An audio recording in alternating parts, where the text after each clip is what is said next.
માંડવીનગર ભાજપ સંગઠનના પ્રમુખ તરીકે નવનિયુક્ત થયેલ પ્રિતેશભાઈ રાવળની નિમણૂક થતાં ફટાકડા ફોડી મીઠાઈઓ વહેંચી આનંદ ઉત્સવ મનાવ્યો।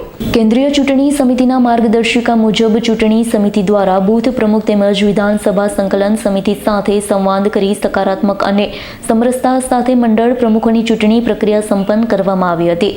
માંડવીનગરના નવયુવાન અને સતત 3 ટર્મથી માંડવીનગર ભાજપ સંગઠનના મહામંત્રી તરીકે સેવા બજાવનારા પ્રિતેશભાઈ રાવળની નિમણૂક કરવામાં આવી હતી। નિમણૂક થતાં માંડવી સુપડી વિસ્તાર ખાતે 100 કાર્યકરો ઉપસ્થિત રહી ફટાકડા ફોડી મીઠાઈઓ વહેંચી આનંદ ઉલ્લાસભેર નિમણૂકને વધાવી લઈ ખૂબ ખૂબ અભિનંદન પાઠવ્યા હતા।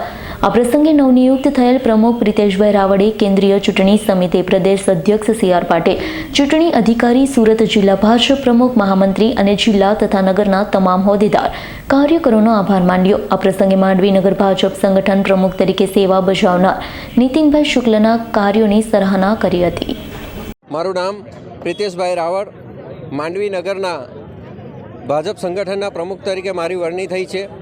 આ વરણી બદલ હું દેશના યશસ્વી વડાપ્રધાન આદરણીય મોદી સાહેબ જેઓનો કોન્સેપ્ટ વધુથી વધુ યુવાઓ ભારતીય જનતા પાર્ટીમાં જોડાય અને દેશ સેવામાં આગળ વધે એવા કોન્સેપ્ટ માટે અને એવી એમની નેમ સાથે જ્યારે આ થયું છે ત્યારે આદરણીય મોદી સાહેબનો, રાષ્ટ્રીય અધ્યક્ષ JP નડ્ડા સાહેબનો, અમિતભાઈ શાહ સાહેબનો તથા અમારા ખૂબ જ વિઝનરી અને ખૂબ જ દીર્ઘદ્રષ્ટા અને ત્વરિત નિર્ણય લેનારા ઐતિહાસિક પ્રદેશ પ્રમુખ આદરણીય CR પાટીલ સાહેબનો તેમજ અમારા માનનીય મંત્રી શ્રી કુંવરજીભાઈ હળપતિ સાહેબ, અમારા માનનીય સાંસદ શ્રી પ્રભુભાઈ વસાવા સાહેબ તથા મારા સુરત જિલ્લા ભાજપાના શીર્ષસ્થ નેતૃત્વ એવા ભરતભાઈ રાઠોડ સાહેબ, ત્રણેય મહામંત્રી જીગરભાઈ, રાજેશભાઈ, કિશનભાઈ અને મારા નગરના તત્કાલીન પ્રમુખ શ્રી નીતિનભાઈ તેમજ ભારતીય જનતા પાર્ટીના તમામ હોદ્દેદારો, આ સૌનો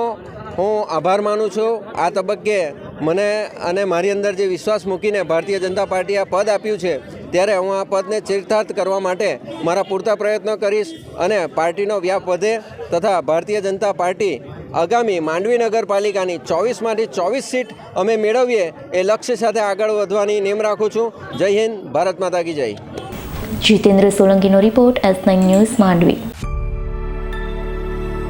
અમારી તમામ માહિતીથી અપડેટ રહેવા માટે જોડાયેલા રહો S9 ન્યૂઝ સાથે।